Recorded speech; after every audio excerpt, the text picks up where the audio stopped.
How great is our God? Sing with me, how great is our God? Oh, we'll see how great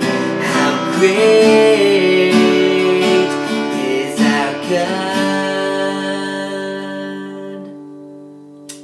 Mark chapter 2, verses 21 and 22 say this: No one sews a patch of unshrunk cloth onto an old garment. If they do, the new piece will pull away from the old, making the tear worse. And people do not pour new wine into old wineskins. If they do, the wine will burst the skins, and both the wine and the wineskin will be ruined. No, they pour new wine into new wineskins. See, God is consistently doing a fresh work. He's consistently doing something new. He's bringing bigger, greater things to our attention. And sometimes in music, we have to do the exact same thing. We often just reflect God with our music. And oftentimes this happens when we bring new songs to the table. But sometimes we need to create new arrangements of songs. And we need to take old songs and put a freshness into them. And so that's what I want to talk about today. I want to talk about chord substitution. How can we rearrange songs in a way that they still work, but have something fresh to them? So, quick review. Last week we talked about harmonic function. We got tonic function, dominant function, and subdominant. We got our tonic, our home function, our tension creating function, and our movement function.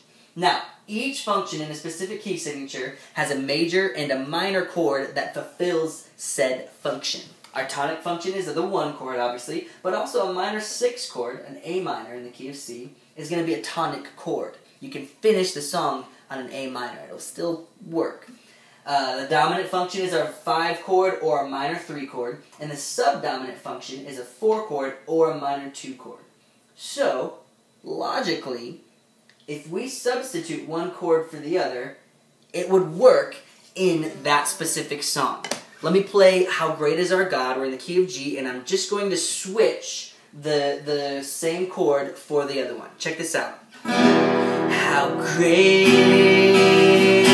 is our God? Oh, sing with me, how great is our God? And oh, we'll see how great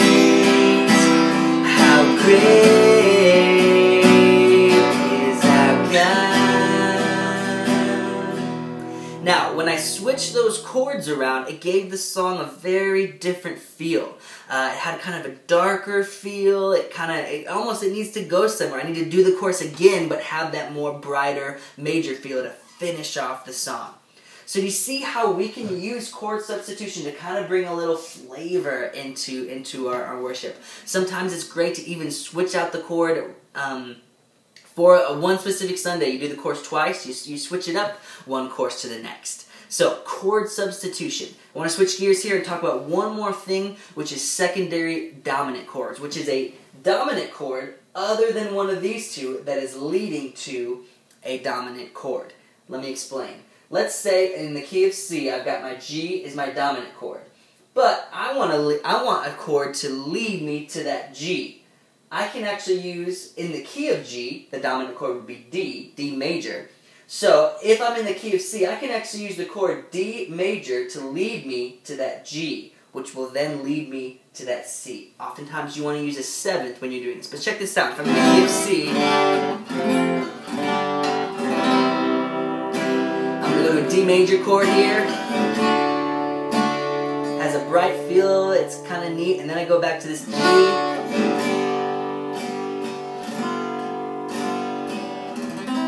So I just kind of let us around. We got a C and a D major, which in the key of C, D is usually a minor chord. And then I went to that G and then back to the C. So any of these chords, you can lead to that with a secondary dominant chord. They work great as passing chords. Let's check this out. How great